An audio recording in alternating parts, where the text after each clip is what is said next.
A imprensa militante chegou a um nível indescritível de manipulação para tentar influenciar o eleitor brasileiro. E dessa vez nem é da Globo News que eu estou falando. No vídeo de hoje eu vou explicar cada detalhe dessa história para você, mas antes eu preciso falar sobre o vexame que Lula passou nesse domingo em Nova York.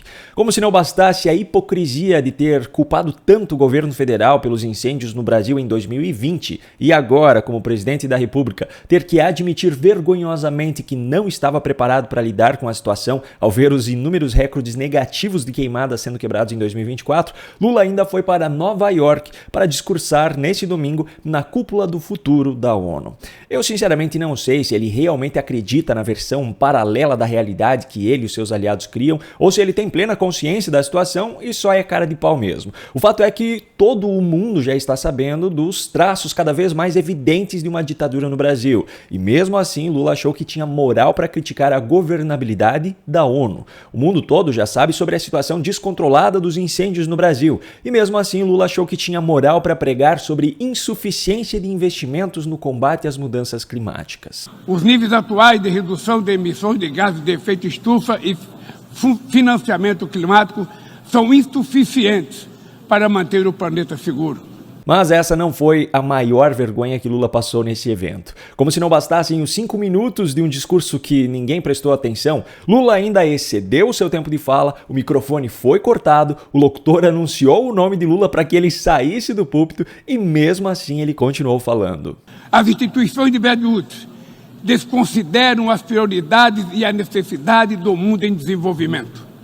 O Sul global não está representado de forma condizente com o seu atual peso político, econômico e democrático.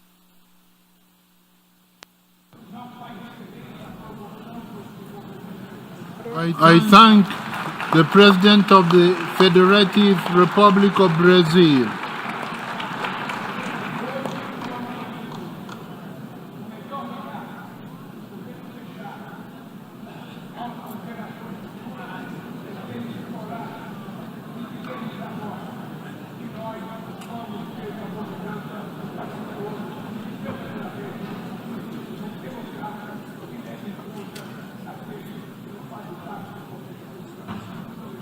Se a cena foi embaraçosa já na transmissão oficial da cúpula, que estava sendo exibida ao vivo inclusive no canal do próprio Lula no YouTube, também do governo federal, as imagens dos bastidores mostram que no local o embaraço foi ainda maior. Ouça o constrangedor som de Lula gritando no púlpito, enquanto a plateia, formada por representantes de governos de vários países, conversava entre si. O melhor legado que podemos deixar nossa geração.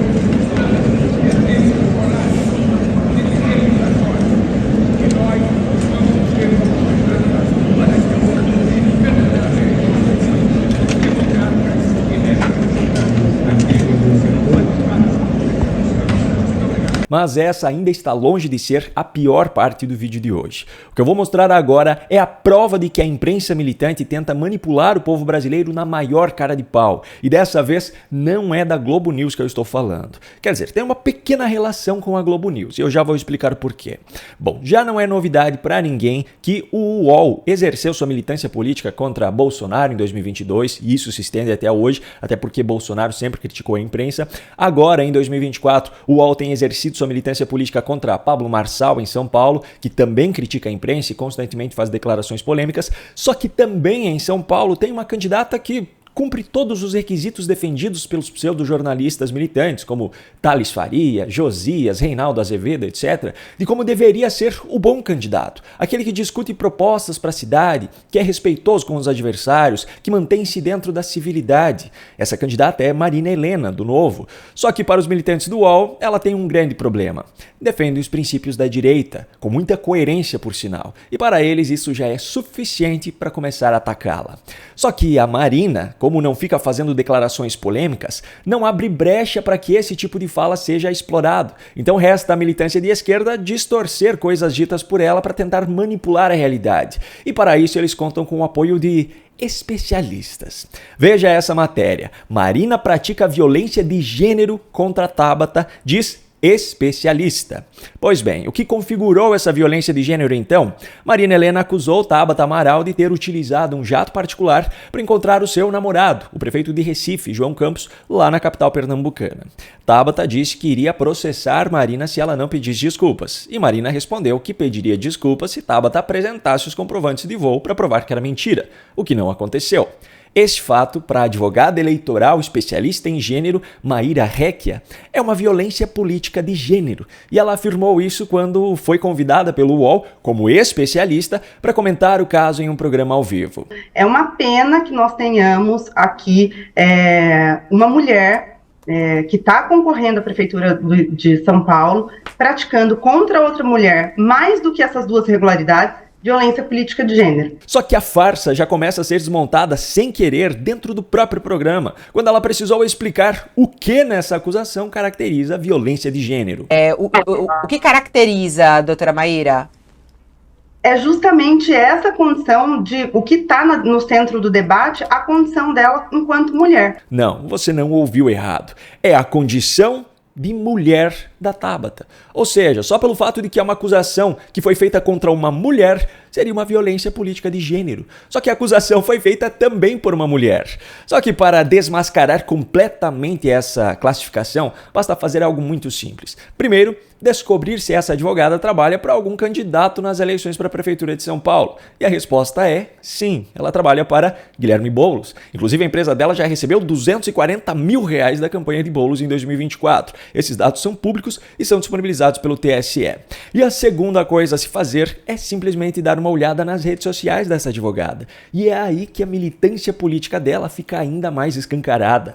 Além de se apresentar como feminista, ela tem fotos ao lado de Guilherme Boulos e Marta Suplicy, comemorando o fato de advogar para a candidatura deles, tem foto participando de um fórum com a própria Tabata, tem fotos com Haddad, tem fotos com Lula, em ocasiões diferentes, por sinal, tem fotos fazendo campanha para Lula em 2022, além de ter fotos com representantes muito conhecidos da militância de esquerda no Brasil, como o próprio Boulos, Érica Hilton e... tire suas próprias conclusões. O que fica claro com tudo isso? Fica claro que, apesar de títulos de especializações que ela possa ter, a atuação dela é de uma militante de esquerda e militante feminista, como qualquer outra nesse país. Quando um veículo de imprensa informa que consultou um especialista para analisar um caso em uma matéria jornalística, a imagem que é passada para o público é de que seria uma análise técnica e imparcial.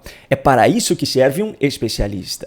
Só que nesse caso aqui, como eu falei anteriormente, apesar de ter título de especialista, a atuação dela é de militante política, e a análise feita nesse caso específico foi de uma militante política também. Ou seja, é uma mentira, uma manipulação criar um conteúdo jornalístico dizendo ter a análise de um especialista, quando na verdade se tem uma opinião.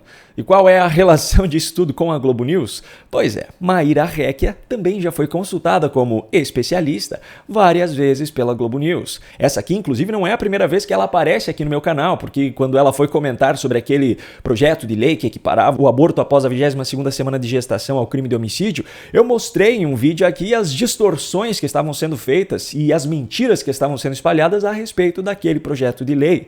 Naquela ocasião, a advogada foi utilizada pela Globo News como especialista na campanha que a emissora estava fazendo descaradamente contra aquele projeto de lei. Agora, a mesma advogada é usada pelo UOL como especialista na campanha que estão fazendo contra todos os candidatos de direita na disputa para a Prefeitura de São Paulo. Só que nesse caso de agora, além de todo o histórico de militante, essa advogada ainda atua diretamente na campanha de um dos candidatos. Qual é a conclusão diante desses fatos? Assim como a Globo News tem feito constantemente, e eu já mostrei várias vezes por aqui, o UOL e seus pseudojornalistas também têm exercido militância política travestida de jornalismo. Isso é imoral, antiético, é uma falta de vergonha. Isso não pode ser chamado de jornalismo.